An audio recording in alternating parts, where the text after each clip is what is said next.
Good afternoon and welcome to United TV with Bariatric Friday. My name is Kemal Erkan.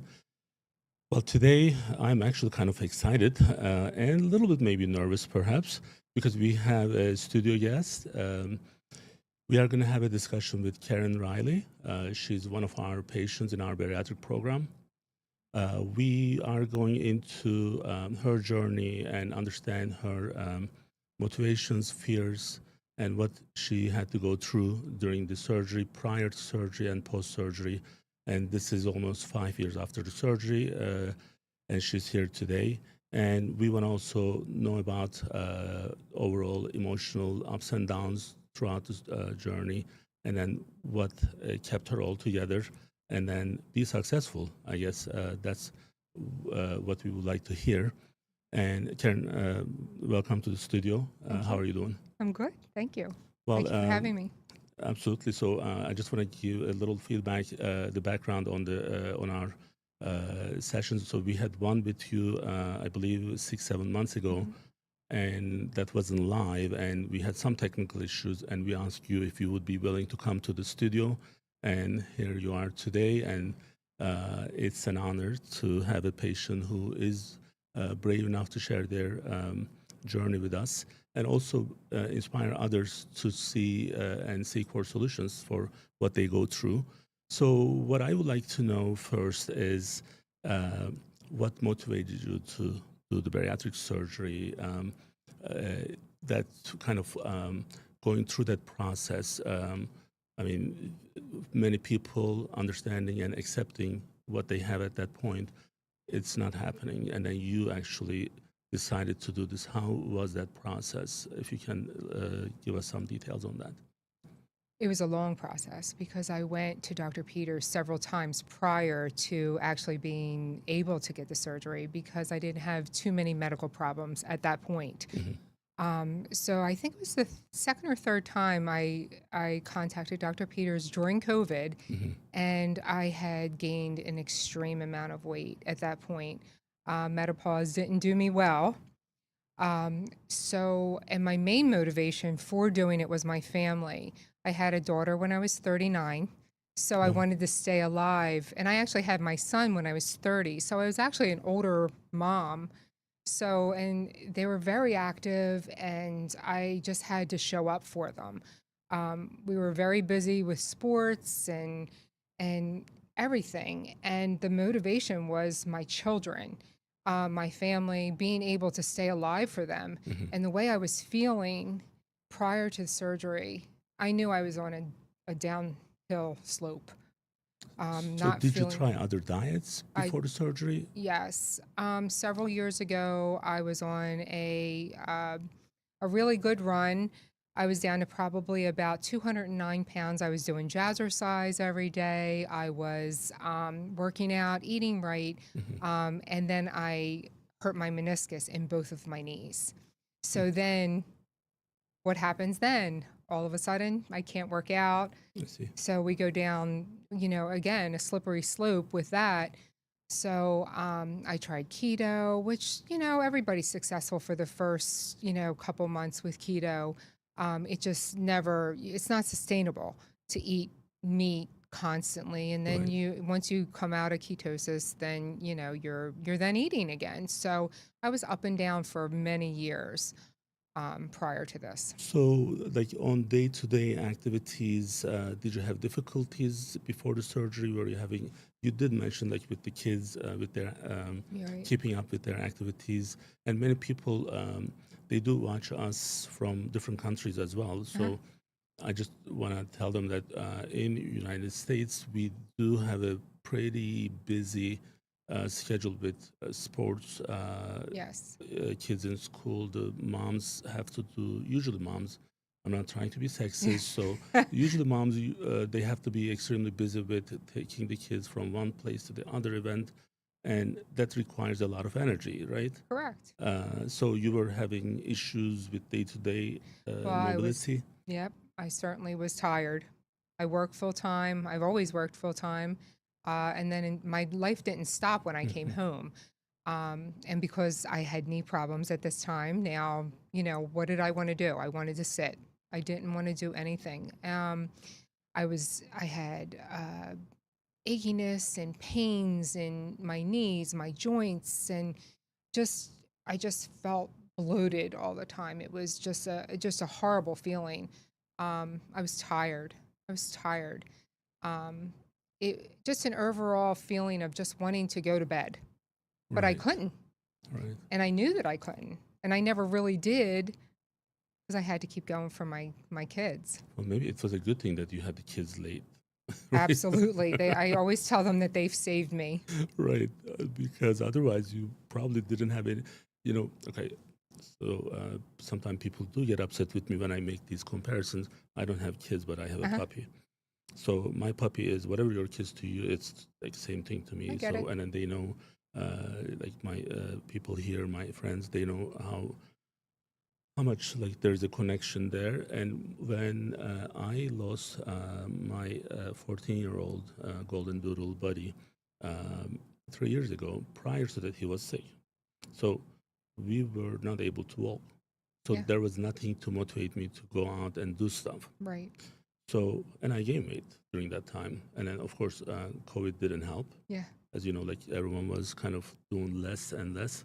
So I got Joshua 3 months later, my other puppy. Now he's 3 years old. And number one, you actually don't have time to miss anyone because he keeps you really occupied and busy. But the best part is I have to go out and walk every Yeah. day. I have to do it. So that's the motivation. So hopefully you can I see where I'm coming understand. from, and I can fully understand what you mean when Yeah. they kind of motivate you to do things. Otherwise, it's going to be difficult to find reasons to do certain things, and so that's a good thing that happened. Made a lot of excuses too during that time for myself too. Right. So, Right. and you really do. You make up excuses instead of answers. Right. And my answer was the bariatric surgery. So now, in terms of nutrition and exercise regimen, what you do right now, how you adopt the new changes. What changes have you made from the nutrition standpoint? Nutrition standpoint, I eat all the time. I have to honestly say I really do. Mhm. It's just little bits all day long to keep my metabolism up. Um, I cannot sit and eat a full meal. Still to this day, I don't eat. Mhm. I won't eat it. It makes me feel horrible. Um, I compare it to when I was heavier. It made me feel horrible as well, eating so much. Mhm. Now I can't eat too much, and if I try to, and it just doesn't sit right with me. I get that tired, the fatigue, it's terrible. So I eat little meals every day. Every 2 hours, I'll eat something small. As far as exercise is concerned, it's 4 to 5 times a day. Excuse me, a week. A week. So I get my cardio in. I'm looking forward to spring so I can get back out to walking outside. I strength train at least 3 to 4 times a week. That's, Um, that's good. What about any vitamins? Are you taking any from the keeping yes. the nutrition up? Ever since I had this surgery, I have taken my vitamins that were prescribed, not prescribed, but were suggested when I Suggested, yeah. had this They're over the surgery. counter. And then I take a little bit extra, of course. I take a little extra B12. I take a little extra B vitamins just because they give you energy and they make me feel well. And we don't get what we should be getting from the food, Absolutely unfortunately. not. So, since the fresh food is not always available, so I think supplements are going to be they are the key. I take daily supplements. Yeah. I do this program with Dr. Irgau. He takes daily supplements. So, and especially with uh, after certain age and certain conditions changes, so then you really need to support what you are going through, and the vitamins is essential. And I tell everyone that they should be on whatever is right for them. They should be definitely on their vitamins, and also like this comes down to the regular blood work that they need to do. Otherwise, they're not going to be able to know what's Correct. missing. Hmm. So we want to make sure that they get checked with their primary care physician, and also have their regular annual physicals done at a minimum. One of the things that I see with our patients, you probably get a lot of calls from us when we set up these appointments after the surgery. Normally, usually for the first couple, when 2 weeks and 1 month and 3 months, we don't have an issue. But when people start losing a lot of weight, and all of a sudden, month 12, I don't see people showing up for the appointments because they are successful in the short amount of time, and all of a sudden they don't follow through with those. Um, how was that for you? Did you actually regularly follow up with us? I did all the regular Hmm. follow-ups uh, with Dr. Peters and his nurse practitioners. Hmm. And I do that to hold myself accountable Hmm. because you have to trust the process. And if you're struggling, they're a great resource. Right. As far as the nutritionists and things like that, they'll give you different, helpful hints. And I use them all throughout my journey for almost 5 years. Right. Right. So Yeah. that's good to know. Now let's talk about the emotional journey and mental health. Okay. You mentioned earlier that this was before you went through the menopause, and you have kids at a later age, Mhm. and all those, now you have full responsibilities with the family. You have a full-time job. You have other obligations, and then you start struggling with the weight and made this decision. Tell us about the emotional journey of all this. What was going through in your mind? At the point that I decided to have surgery, I was ready. And there wasn't a person that was going to ever talk me out of it. I had a very good friend of mine that went through this surgery, and she was very successful. Um, and at that point, there was no depression. I was upbeat, but I was very, very focused. I was doing it, and that was it. Mhm. I was done being heavy. I've been heavy all of my life. So Mm. you can imagine, you know, back when I was growing up and I was a teenager, um, obesity wasn't as big as it is now. I Right. mean, we have an epidemic with obesity. I Mhm. feel with children and Right. kids. Right. When I was growing up, everybody was 100 pounds soaking wet, and I wasn't that kid. I was always chunky and always had extra weight on me. So it had been a long time, 52 years of, not being able to find exactly what I wanted to wear, or not being able to, at that point, get on a roller coaster because I was too heavy and wouldn't, Mm. fasten me correctly. And I wasn't able to, feel good walking and, and look good doing it. And that was very important. So I imagine if I didn't have this surgery, I would have been in a dark place Mm. because it was very important to me at that point that I wanted to feel good, I wanted to look good, and I wanted to stay healthy. Well, I mean, I'm sure people who are seeing this episode now, they can probably see the same thing. Uh, you look extremely good for someone after 5 years after surgery, and really, like this is, it's not like one of those before and after Right. shows. So you weren't extremely heavy before, but it was enough to bother you. Where I believe the BMI was 45, Uh, 46. It wasn't yeah, I don't like, even like to think that. like we have right now, to your point earlier, like we have people with BMI 60, 65, Yes. 70. Yes. Now, you're from our patient demographic standpoint, where you are is not the heaviest, or not on the Right. heavier side. Right. In fact, it's on the lower side of the spectrum from the bariatric surgery standpoint.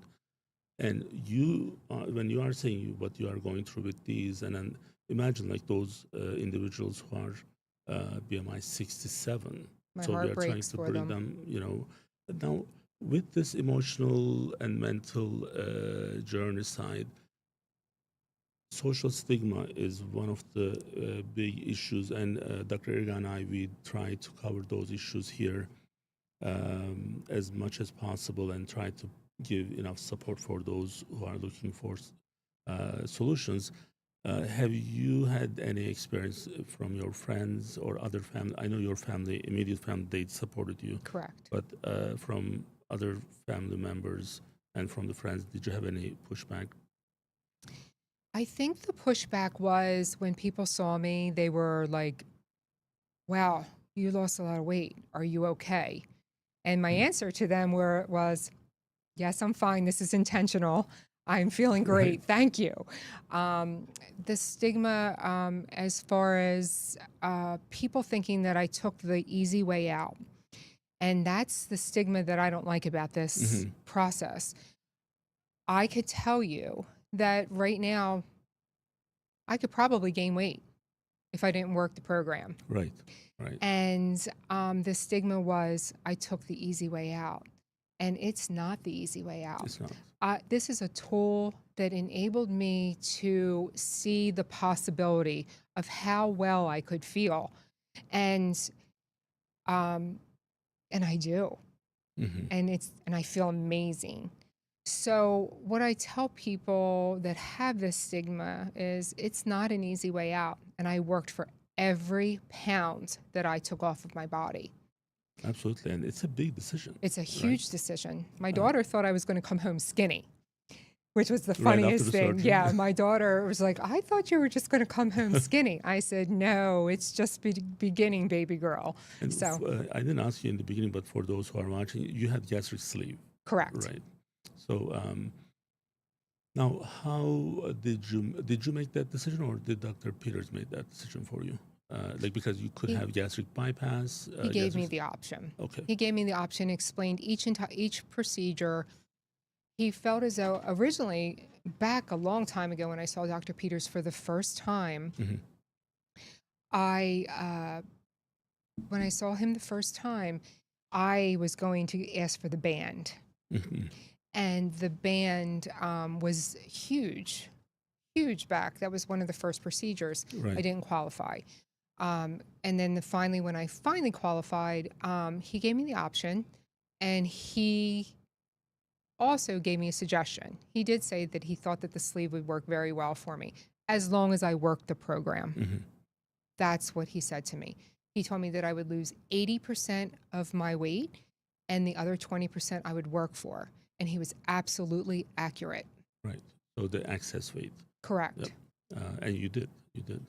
So that's important. So in some cases, what happens? Patients they do come to us with already they made their mind up, and they really don't know much about all the different options. And what would be the best is at this point, like making sure that listening to the surgeon and understanding why you should be, like for example, in the cases where we have uncontrolled diabetes, Right. reflux disease, and GERD, and those types of issues, and the patient is in their late, maybe 50s, they may not have time for another surgery.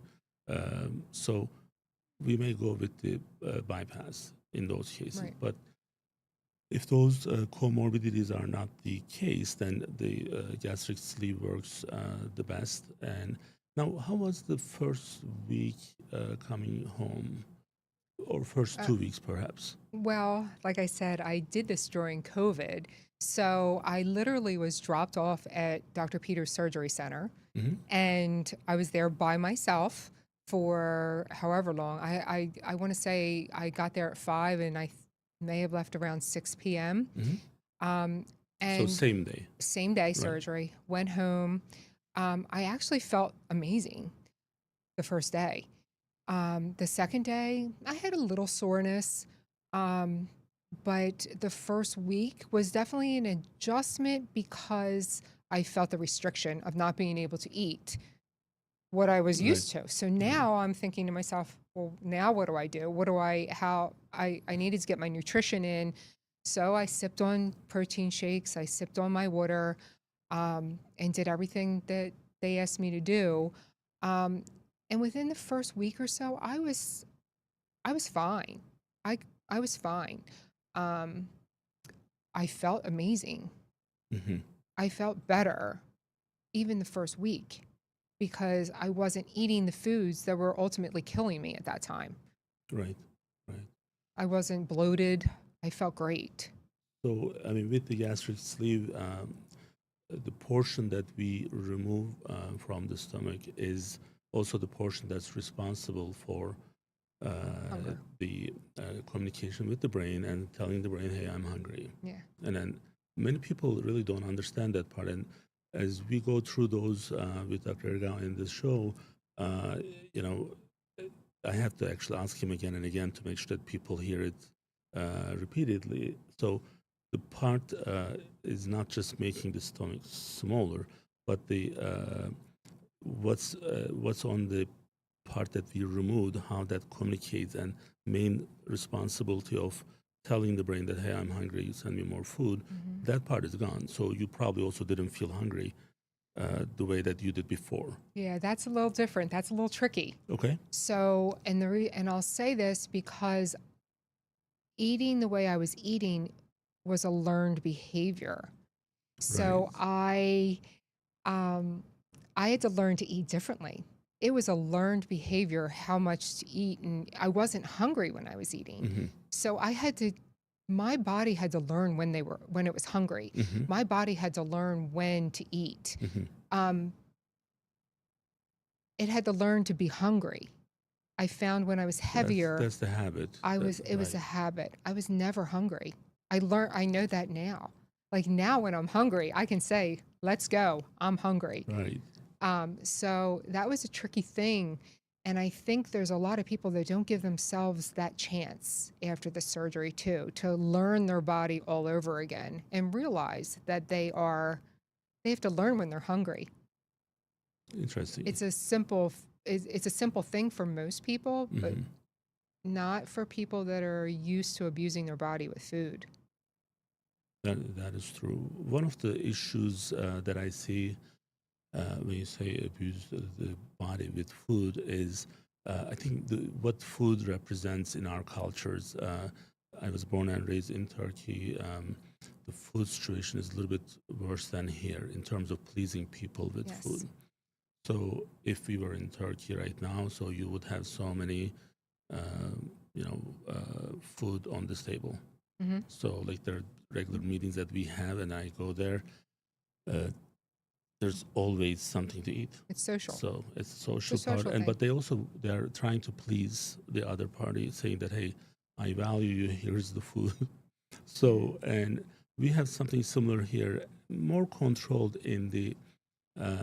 in our holiday seasons. Hmm. Thanksgiving is all about food. Correct.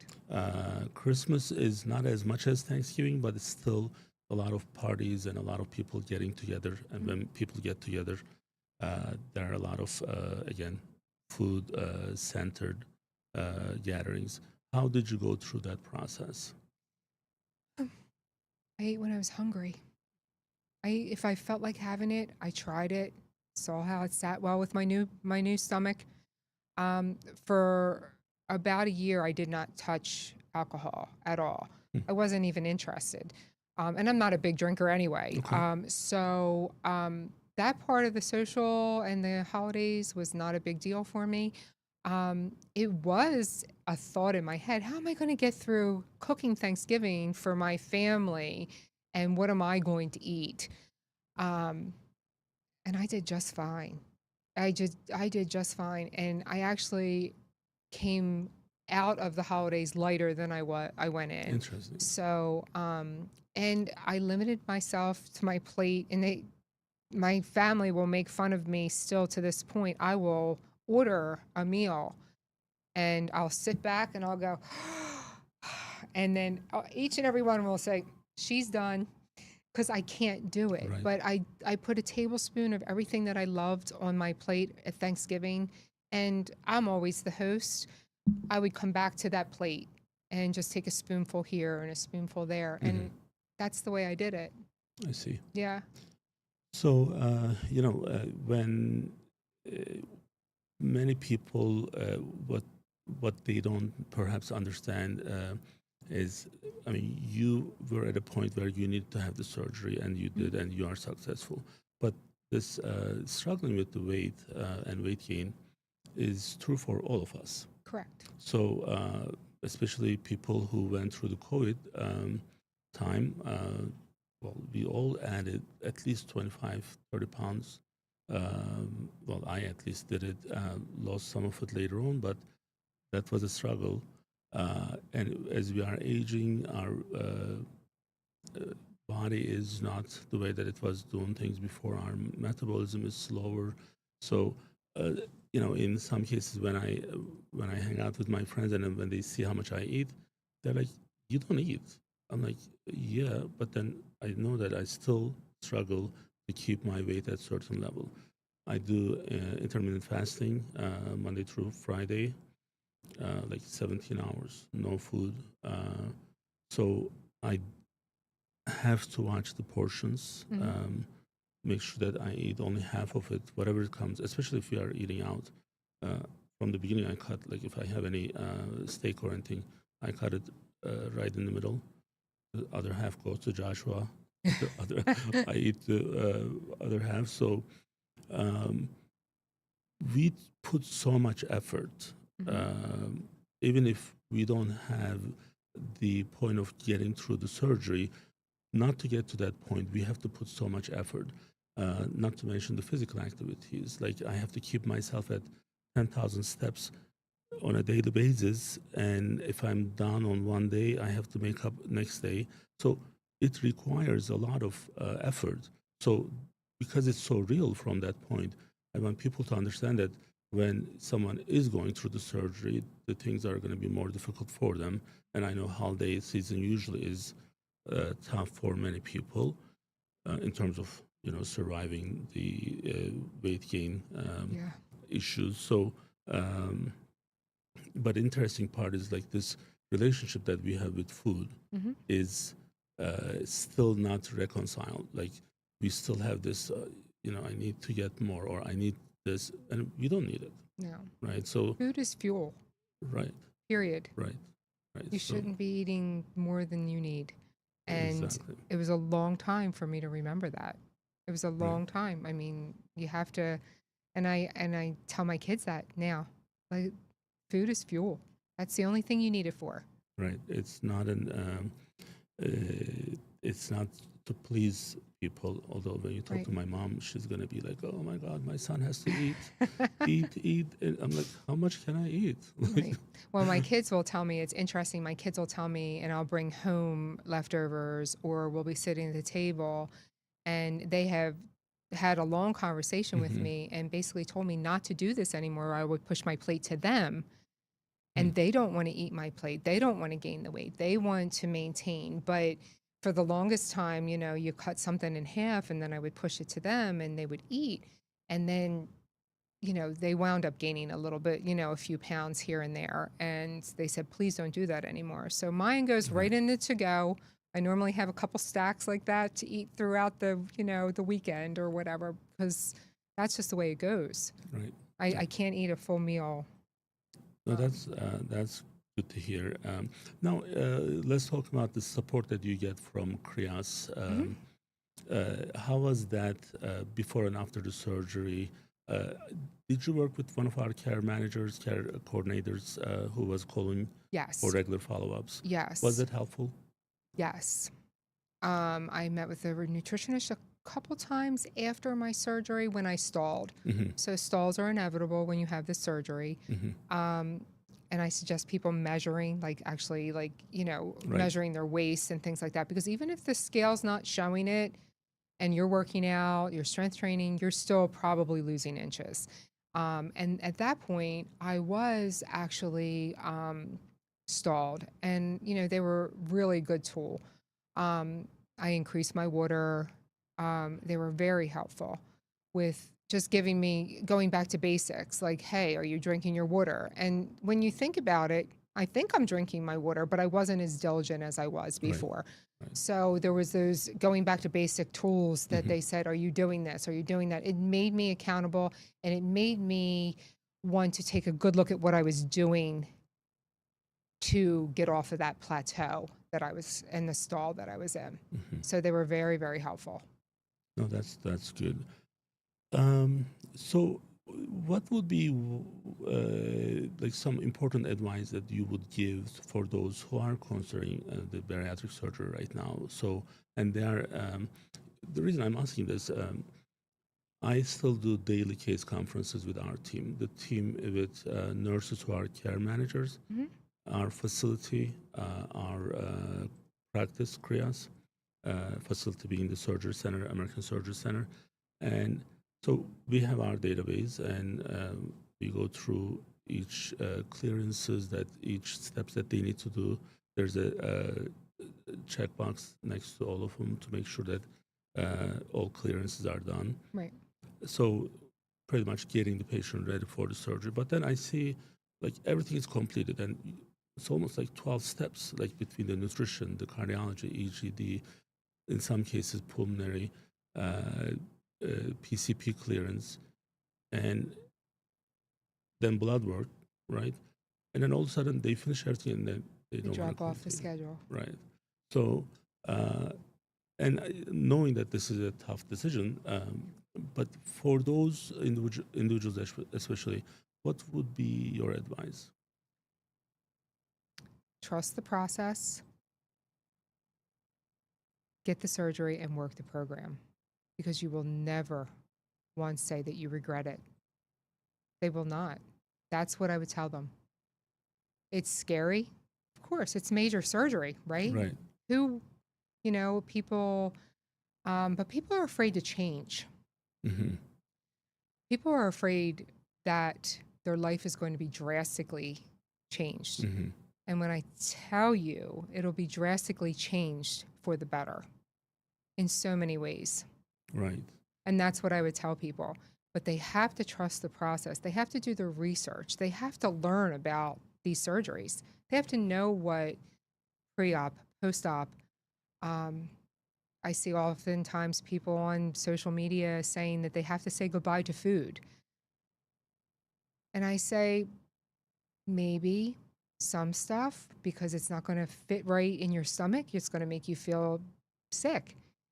But it's not the end of the world because you can't have a milkshake. It's not the end of the world because you can't have a Snickers bar. It'll never kill you for not having it.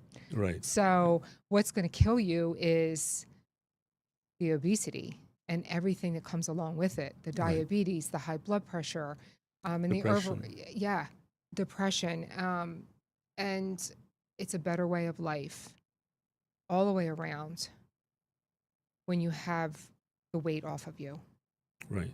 You can do so much more with your life and feel so much better. So the surgery, we always say this, it's not a magic. It's an extremely powerful tool. Correct. And in many cases, especially with weight loss, what motivates us better is if we know that we have like a jump start. And we want to see the results quickly in many cases. And if we are able to give that to those patients in the beginning for the first 3 to 6 months, and they see a significant change, getting through that, and then you mentioned earlier what Dr. Peters told you with the 80%, 20%, that 20% that patient still needs to work on their own, and getting to that 100% goal would only be possible with a powerful tool. So like when we say tool, what I mean is like if let's say your house from here is 10 miles, you can go there with a bicycle or you can go there with a car. And the car is gonna make this quicker. At some point you'll end up going there with the bicycle, but it's not gonna be as easy and as quick. And if it's not 10 miles and if it's 50 miles, then it's gonna be even more difficult. So we need this most powerful tool to fight the obesity, morbid obesity, and that is the bariatric surgery. But still seeing those patients, and it's kind of like not upsetting. It's more like I'm concerned about those individuals, and hey, like you finished everything. What scared you at the last minute? Right. And although it's a major surgery, as you mentioned, you went home same day, Yes. right? So, and you had your surgery in 2020, and since then, actually, we got more efficient in a way where now patients stay 6 hours after their surgery. So That would be usually amazing. they go a little bit earlier than you did, Yeah. um, and if it was done in the hospital, they have to stay overnight. Hmm. Maybe in some cases they keep them more. And we have the best surgeons, not just in Delaware, but uh, probably in the United States in bariatric. Dr. Wynn, Dr. Irgau, Dr. Peters, Dr. Singh, they're extremely good with the bariatric surgery, and being able to do it in the specialized setting and then being able to send the patient home same day. We're not pushing anyone out. It's just like we You're are able ready. to have this, it's under control. It's not like someone who has to stay in the hospital for a week. And that's part of it is because of our process, the screening process. Um, and I really want everyone who is at this point to make this decision and take advantage of this, because usually when they come back, they are at least 10 to 15% heavier than where they left off. And having this session with someone who went through the surgery, when it's me and Dr. Irgau talking about it, you know, people they see this in a different way, they understand it in a different way. But you went through this, I did. and we didn't pay you to do this, right? And this Nope. is the second time, and I feel really bad because we didn't even, you know, we didn't pay you for this, and you wanted to do it. So, because there's also that. Perhaps some responsibility, you feel like, hey, more people should be taking advantage of that. That's kind of how I feel when patient drop at the last minute. I'm like, like don't Yeah. do it, don't do it. I kind of want people to feel like I feel Right, amazing. right. That's why. I want everybody to, you know, if they're struggling, this is a great tool. It's amazing. It is. And it's not scary. It's not. Well, anything else you would like to add? Hmm. Support group. We have one on Facebook. Hmm. You are participating there, if I'm I not. do. I Yep. do watch the. I think they're Friday afternoons Yep. on Yep. Facebook that I do. Right. I do click on them. So, but do you actually do any exchange with people who, because it's a private group, the one in Facebook? Right. Do you do any exchanges with other patients I don't. in terms of recipes? And there are sometimes I see questions that they have, they post. Do you I have? will. I will encourage people that are like moving through the process. Mhm. There's a group that I belong to on Facebook that if I see people saying that they, you know, they're regretting even starting the process or, you know, they're Mhm. just in a, I will say, trust the process. Let's Yeah, get it done. usually what I see even after the surgery, they stay there, uh, and we do actually monitor that so then people are not doing any promotional stuff. But Yeah. I see people exchanging recipes Yes. and ideas, and some of them they go through their pain. Some what I see when they post, "Hey, I lost this much," and they put their before and after Hmm. picture. I'm like, so Yeah. that's extremely I've never satisfying, done that. I've right? never done before and after pictures on social media. I just have never, I've never posted. Obviously, they're going to be there now. Yeah. but, but, But they won't believe how great this changes. I mean, you look yeah. like a movie star. So, And I feel like a movie star. I do. On a general, I have enough energy every day to get up and go through life. right. And that's the most important part of this whole thing is I have a life where I'm not tired. I feel amazing and I honestly want everybody to feel like this.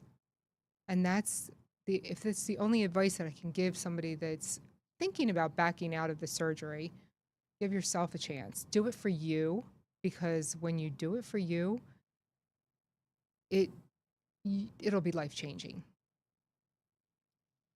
Well, Karen, thank you so much for Hmm. joining us today. You're welcome. Thank you for making the time. Thank you for driving up here.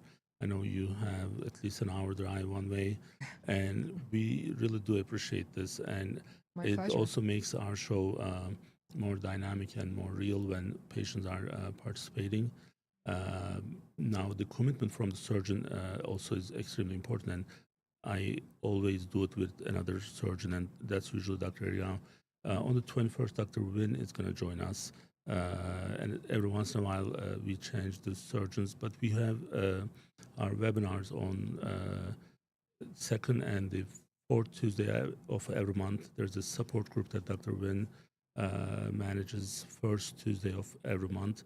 And this is a program that tries to help everyone pre or post surgery. And we want to make sure that we can help people. We want to make sure that the message that people need to get and learn about the morbid obesity is readily available for them. That's why we do this every Friday. And again, we appreciate for your time, and then hoping that we can, maybe in the future, we can get you back in a Absolutely. different Be my episode. pleasure. Thank you. Thank you.